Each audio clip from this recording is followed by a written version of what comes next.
Hi everyone, it's Mrs. Quinn Carl, and I am excited to be back and sharing another May book of the month with you all.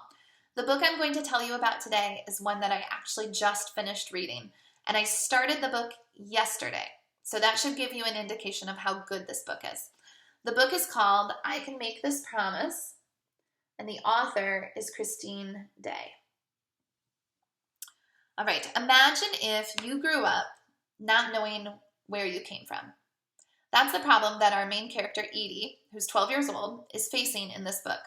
All of her life, she's grown up with people telling her she's so beautiful, but often that comment is followed by people asking, "Where are you from?" And as a child, Edie didn't really understand that. She'd say, "I'm from here," but people would often press on and ask, "Well, but where was your family from? What's your heritage?"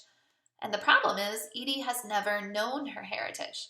You see, she's a Native American girl, and her mother's also Native American, but her mother was adopted by a white couple when she was a baby. And her mother never speaks about her Native American heritage, and therefore, Edie has always felt disconnected from that part of her identity.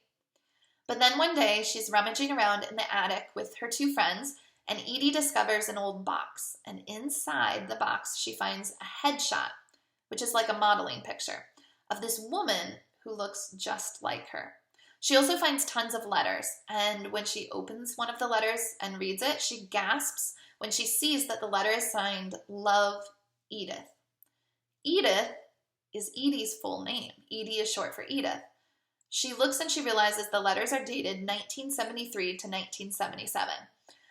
And so this discovery causes her to wonder, who am I named after and what is my family history? So then Edie spends the rest of the story trying to piece together the clues to uncover her family's secret and find out more about her Native American identity.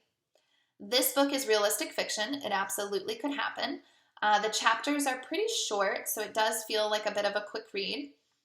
It's a really good story. It also has an element of mystery to it because for a good chunk of the book, you're trying to figure out what happened to her family and who is this Edith that she finds this picture and these letters from. I loved this book for many reasons. First and foremost, I really like that the main character is Native American and that it takes place in present times. A lot of times, unfortunately, if you try to find a book with a Native American character, they're often books that are set several hundred years ago. And the truth is there are still 5 million Native Americans living in the United States today. So I really like that this book provides another representation of what it means to be Native American living today. I also like that the book talks a lot about adoption and about identity and family. I like that there's a lot of history woven into the book. And in fact, as you're reading, I would encourage you to jot down some of the events from history that are mentioned so that you can look them up later. There's an activist that you'll learn about named Sachin Littlefeather that I did not know about, that I really enjoyed learning about. You'll hear about the ghost dances at Wounded Knee. You'll hear about Old Man House in Seattle. And you'll also learn a lot about the Indian Child Welfare Act of 1978. And learning about all of those, especially while reading this story, it was really interesting to me, but it was also kind of heartbreaking because you find out how that history impacted Edie's story. I liked that this is an own voice story, which means that the author who's telling the story, this story represents her and her culture. She actually says that in the book, her author's note, that the story was inspired by her life, by her family's history. So I liked that. And there's a good story about friendship woven into it and some of the struggles that I think often kids in middle school can go through. So I really liked that as well. So who is Edie named after? Who was the Edith in the box? And what does she have to do with Edie's family? And why has Edie's mother kept her past a secret for all of these years?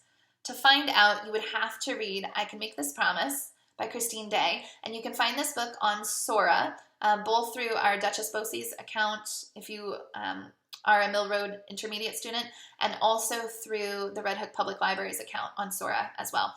And this book is available in audio on Scribd. I hope you enjoy.